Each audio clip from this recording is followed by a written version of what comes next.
Emma sat quietly in her grandmother's old attic. Dust floated in the sunlight that came through the small window. She was 32 years old now and worked as a marketing manager in London. Her job was good and she made decent money, but something always felt empty inside her heart. Her grandmother had died last month. Emma had loved her grandmother very much. The old woman had raised Emma during her teenage years when her parents were going through a difficult divorce. Now Emma was back in the small countryside house, looking through all the old things her grandmother had kept. There were many boxes filled with memories. Emma found old books, photographs, and letters. Some were from when she was young, others were from her grandmother's friends. As she opened each box, Emma felt sad but also grateful. Her grandmother had saved so many precious moments. Then Emma opened a showbox that made her heart stop beating fast. Inside were letters and photographs from her school days. She recognized her own handwriting on some of the papers, but one folded piece of paper made her hands shake. It was yellow with age and the ink had faded slightly. The letter was addressed to Lucy. Lucy had been Emma's best friend during school. They had done everything together. They studied together, ate lunch together, and shared all their secrets. Emma had loved Lucy like a sister. Emma opened the old letter carefully. As she read her own words from 15 years ago, tears began to fill her eyes. The letter was an apology. It was an apology for something terrible that Emma had done to Lucy. Emma remembered that time clearly now. It was their final year of school. Both girls were 17 years old and dreaming about their future. Lucy was very smart and worked hard on her studies. She was especially good at writing and English. Lucy wanted to become a journalist and write stories for newspapers. Emma also wanted to study journalism. It was her biggest dream. But Emma was not as good at writing as Lucy. Emma tried hard, but her grades were not as high as Lucy's grades. Then something wonderful happened for Lucy. She received a scholarship to study journalism at university. The scholarship would pay for all her education. Lucy was so happy and excited. She hugged Emma and said they would both become journalists together. But Emma was not happy. Instead of feeling joy for her best friend, Emma felt something dark and ugly in her heart. She was jealous. The jealousy grew bigger and bigger until it filled her whole chest. Emma wanted that scholarship. She had dreamed about it for so long. Why did Lucy get it instead of her? Emma's parents were fighting a lot during that time. They were getting divorced and Emma felt scared and alone. She felt like everyone was leaving her or choosing someone else instead of her. When Lucy got the scholarship, Emma felt like her best friend was also leaving her behind. So Emma did something terrible, something she regretted as soon as she did it. But it was too late to take back. Emma started a cruel lie about Lucy. She told other students that Lucy had cheated on her exams. She said Lucy had stolen answers from the teacher's desk. Emma made up a whole story about how Lucy was not really smart, but was just a cheater. The lie spread through their small school very quickly. Students loved to gossip, especially about someone who was doing better than them. Soon everyone was talking about Lucy cheating. The teachers heard the rumors too. The school investigated the claims. Even though they could not prove that Lucy had cheated, the damage was already done. People doubted Lucy's honesty. The university that had given Lucy the scholarship heard about the rumors. They decided to give the scholarship to another student. Instead, Lucy was heartbroken. Her dreams of becoming a journalist were crushed.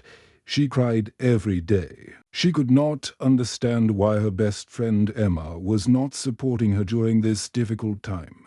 Lucy had no idea that Emma was the one who had started the cruel rumors. Their friendship ended forever. Lucy stopped talking to Emma. She ate lunch alone and walked to classes by herself.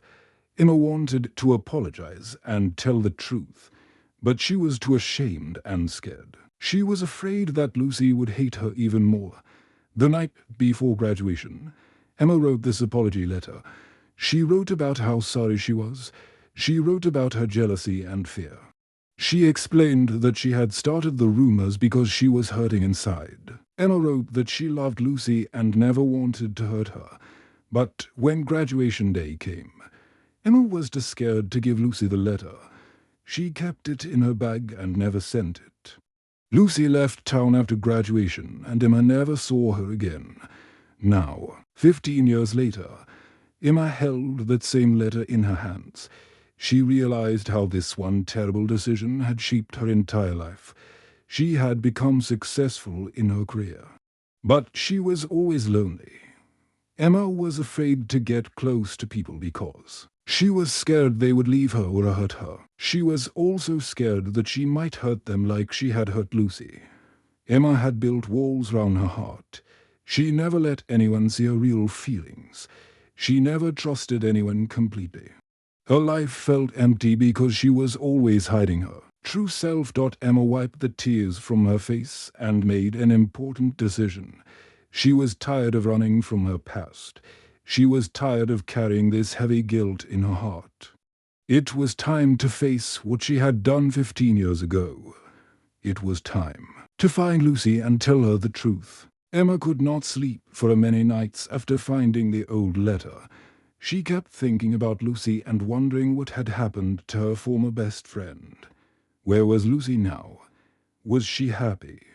Did she ever think about Emma? Emma decided she needed to find Lucy. She opened her laptop and started searching on social media websites. She typed Lucy's full name into the search box. At first, she found nothing. Then she tried adding their old school name to the search. Still nothing appeared. Emma felt worried. Maybe Lucy had changed her name when she got married. Maybe she lived in another country now. Emma tried different combinations of words in her search. She looked for hours every evening after work. Finally, after 2 weeks of searching, Emma found a profile that looked like it might be Lucy. The photograph showed a woman with brown hair and kind eyes. She looked older than Emma remembered. But there was something familiar about her smile. Emma clicked on the profile and read all the information carefully. The woman was a primary school teacher in a small village in Wales. She taught children between the ages of 5 and 7 years. Her profile showed pictures of her classroom decorated with colorful drawings and books. Emma's heart felt heavy as she realized this was really Lucy. Her former friend had not become a journalist like she had dreamed. Instead, she was teaching young children in a small village school.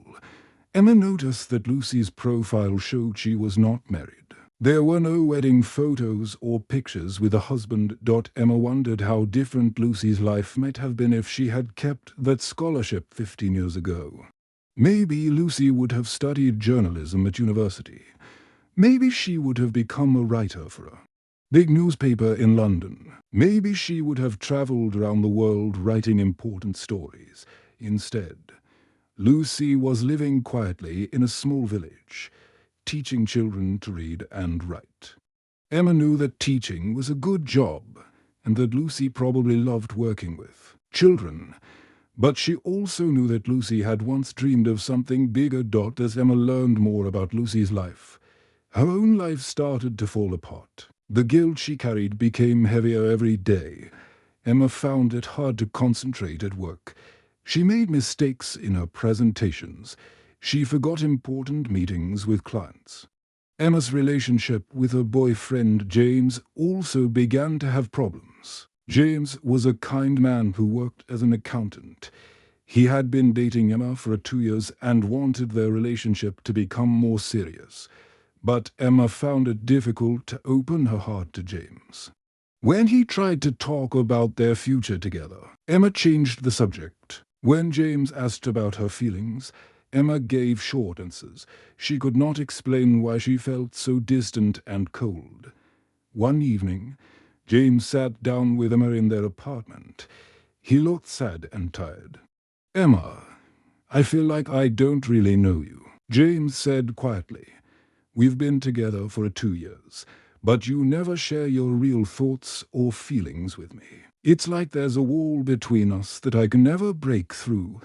Emma wanted to tell James about Lucy and the terrible thing she had done 15 years ago.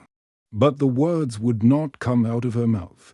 She just sat there in silence, staring at her hands. "I think we need to take a break from each other," James continued. "I love you, but I can't be in a relationship with someone who won't let me get close to them." James packed his clothes and left that night. Emma sat alone in her apartment and cried. She realized that her guilt about Lucy was destroying everything good in her life. At work, Emma's colleagues started to notice changes in her behavior too. During team meetings, Emma would not share her ideas. When other people made suggestions, Emma would find reasons why their plans would not work. She could not trust anyone or work closely with other people. Emma's boss, Mrs. Peterson, called her into the office one day. "Emma, your work has always been excellent," Mrs. Peterson said with concern. "But lately, you seem unhappy and distant. Is everything all right at home?" Emma wanted to explain, but she could not find the words. She just nodded and said everything was fine. One evening, Emma felt so lonely and sad that she decided to call her older brother Tom. Tom lived in Manchester with his wife and 2 children. He had always been a good listener and gave wise advice. Emma told Tom everything. She told him about finding the letter in their grandmother's attic. She told him about the cruel lie she had spread about Lucy 15 years ago. She told him about Lucy losing her scholarship and their friendship ending forever. Tom listened patiently as Emma cried and shared her story. He did not interrupt or judge her. When Emma finished talking, Tom was quiet for a few moments. "Emma," Tom said gently, "you were only 17 years old when this happened. You were just a scared teenager dealing with our parents' divorce. You made a terrible mistake, but you've been punishing yourself ever since." Emma wiped her tears and listened to her brother's words. "Maybe it's time to do something about this guilt instead of just carrying it round," Tom continued. "Maybe it's time to face what happened and try to make things right." Emma knew Tom was correct, but she felt terrified. What if Lucy hated her? What if telling the truth made everything worse than it already was? But Emma also knew that living with this secret had made her life feel empty and meaningless. She could not love anyone properly because of the wall she had built round her heart. Emma decided to get help. She found a counselor named Dr. Williams who helped people deal with difficult emotions and past me. 6. Emma started going to see Dr. Williams every Tuesday evening. Dr. Williams was a kind woman with grey hair and gentle eyes. Her office had comfortable chairs and soft lighting that made Emma feel safe to talk about difficult things. In their first meeting, Emma told Dr. Williams about the letter she had found and about Lucy. Dr. Williams listened carefully without judging Emma or making her feel worse about what she had done. "Emma, guilt can be like carrying a heavy backpack everywhere you go," Dr. Williams explained.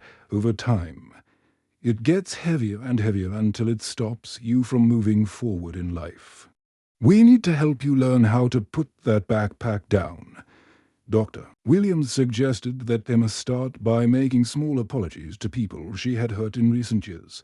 Emma thought this was a strange idea at first. How could apologizing to other people help her situation with Lucy? But Emma decided to try. She made a list of people she had been unfair to or unkind to in the past few years. The list was longer than she expected. Emma's first apology was to her co-worker Sarah. Emma had taken credit for Sarah's idea during a big presentation last year. Emma felt nervous as she knocked on Sarah's office door. "Sarah, I need to tell you something," Emma said, her voice shaking. "Remember that marketing campaign idea that got us the Johnson account? That was actually your idea, not mine. I should have given you credit for it." Sarah looked surprised, but also relieved. "Thank you for telling me, Emma.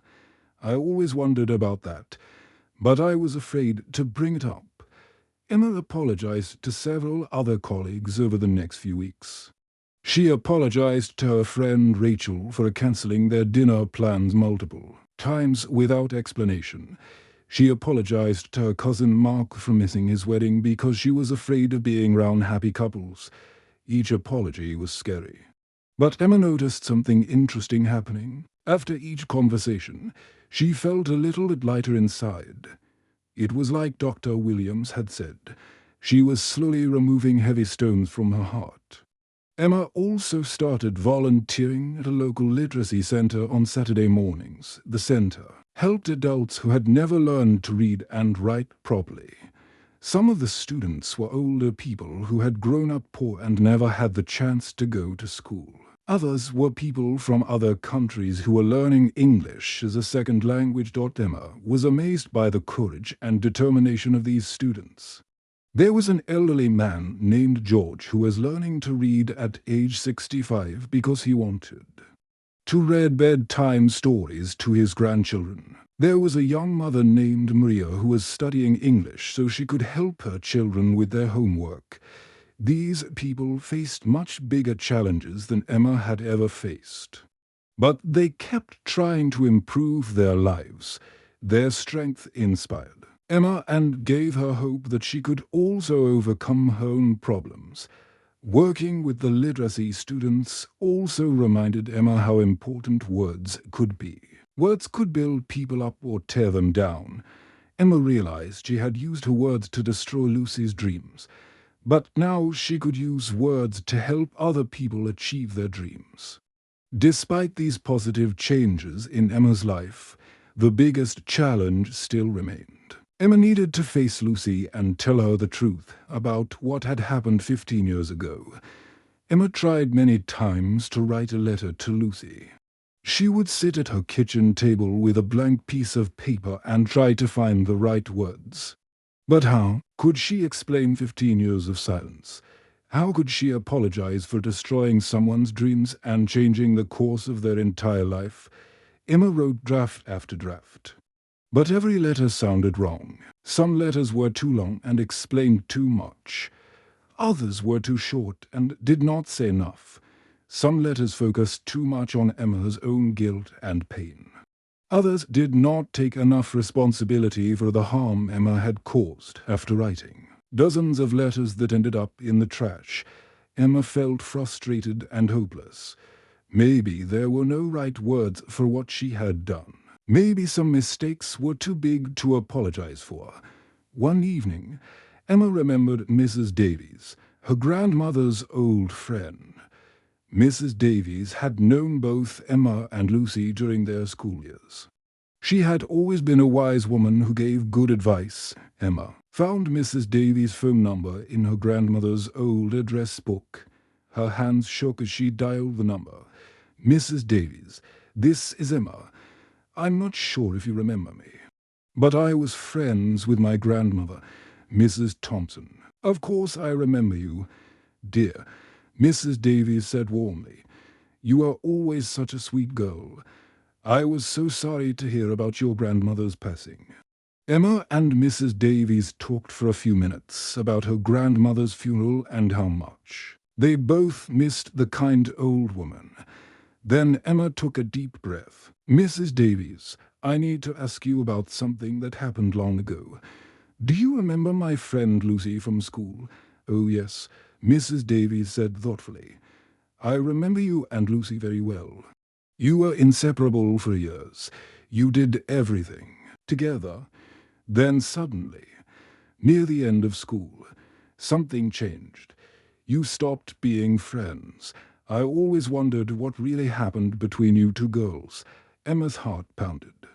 But she knew she needed to tell someone the truth. She told Mrs. Davies everything, about her jealousy over the scholarship, about the cruel lie she had spread, about Lucy losing her dreams. Mrs. Davies was quiet for a long moment after Emma finished her story. "Dear girl, Mrs. Davies," finally said in a gentle voice, "we all make terrible mistakes when we're young and hurting. The question is not whether you did something wrong. You already know you did. The question is, what are you going to do about it now?" Emma knew what she had to do. Writing letters was not enough. She needed to face Lucy in person and tell her the truth. Emma woke up early on Saturday morning with butterflies dancing in her stomach. Today was the day she would finally face Lucy after 15 years of silence. She had spent the whole week planning this moment, but now that it was here, she felt terrified. Emma packed a small bag and drove her car from London to the Welsh village where Lucy lived and worked. The drive took 3 hours through beautiful countryside with rolling green hills and stone walls. But Emma could not enjoy the scenery because her hands were shaking on the steering wheel and her heart was beating to fast dot when Emma arrived in the village. She parked her car outside the small primary school where Lucy taught. The school was an old brick building with a red roof and colourful flowers planted in the front garden. Children's artwork was displayed in the windows, showing pictures of rainbows and animals drawn with bright crayons. Emma had learned from her research that Lucy ran a special reading program at the local library. Every Saturday morning, she helped children who were struggling with reading by reading stories aloud and teaching them new words. Emma decided to wait at the library to see Lucy in her natural environment. The library was small and cozy with wooden shelves full of books and comfortable chairs near the windows. Emma chose a seat in the back corner where she could watch without being noticed immediately. She brought a book with her to pretend she was reading, but she could not concentrate on the words dot at 10 o'clock in the morning. Emma heard the sound of children's voices outside. Her heart stopped when she saw Lucy walking through the library door with a group of about 8 children between the ages of 5 and 8 years old. Lucy looked different than Emma remembered, but also exactly the same. Her brown hair was shorter now and had a few grey strands near her temples. She wore a simple blue dress and comfortable shoes, but Lucy still had the same kind eyes that crinkled when she smiled, and the same gentle voice that Emma remembered from their school days. Emma watched as Lucy gathered the children around her in a circle on the carpet. Lucy opened a large picture book and began reading a story about a little mouse who was afraid of cats. The children listened with wide eyes and gasped at the exciting parts of the story. Emma noticed how patient and caring Lucy was with the children. When one little boy had trouble sitting still, Lucy gently helped him find a comfortable position. When a little girl did not understand a word, Lucy explained its meaning in simple language.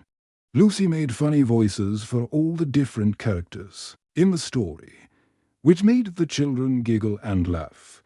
Watching Lucy with the children made Emma's heart ache with regret. She could see that Lucy was a wonderful teacher who truly loved working with young people.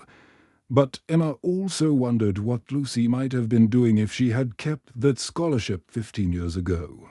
Maybe Lucy would have been writing stories for newspapers instead of just reading them to children. After Lucy finished reading 3 stories, she helped the children choose books to take home with them. She wrote their names on library cards and reminded them to practice reading with their parents during the week. Remember, Lucy told the children as they prepared to leave, every book is like a door that opens to a new adventure. The more you read, the more adventures you will have. The children hugged Lucy goodbye and walked out of the library with their parents.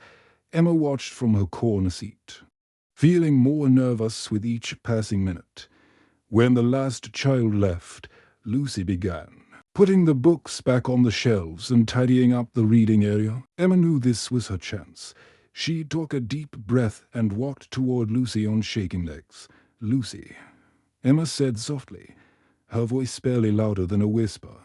Lucy turned round and looked at Emma. For a moment, Lucy's face showed no expression at all. Then Emma saw recognition flash across Lucy's features. Lucy's eyes opened wide with surprise and confusion. "Emma," Lucy said quietly, setting down the book she had been holding. I wasn't expecting to see you here." Emma's heart pounded, so hard she was sure Lucy could hear it. "I know this must be very strange for you. I'm sorry for showing up like this without warning." Lucy looked at Emma carefully, as if she was trying to understand why her former best friend was standing in front of her after so many years of silence. "Would you like to get a cup of coffee or tea?" Emma asked nervously. "There are some things I need to tell you, things I should have told you a long time ago." Lucy hesitated for a moment, then nodded slowly. "There's a small cafe down the street. We can talk there." They walked to the cafe in uncomfortable silence. Emma's mind was racing with all the things she wanted to say, but she could not organize her thoughts properly. Lucy walked beside her with a puzzled expression, occasionally glancing at Emma as if she still could not believe this was really happening. The cafe was quiet and warm with only a few other customers. Emma and Lucy sat across from each other at a small table by the window. Lucy ordered a cup of tea and Emma ordered coffee. But neither of them felt like drinking anything. "I know this must be strange," Emma began, her voice shaking with nervousness. "I've been trying to find the courage to contact you for months now." Lucy stirred her tea slowly and waited for Emma to continue speaking. Emma reached into her purse and pulled out the old letter she had written 15 years ago. The paper was yellow and fragile, and her teenage handwriting looked childish compared to her adult penmanship. "I need to tell you something," Emma said, tears already starting to form in her eyes. "Something I should have told you long ago." Emma took a deep breath and began to confess everything. Emma told Lucy everything.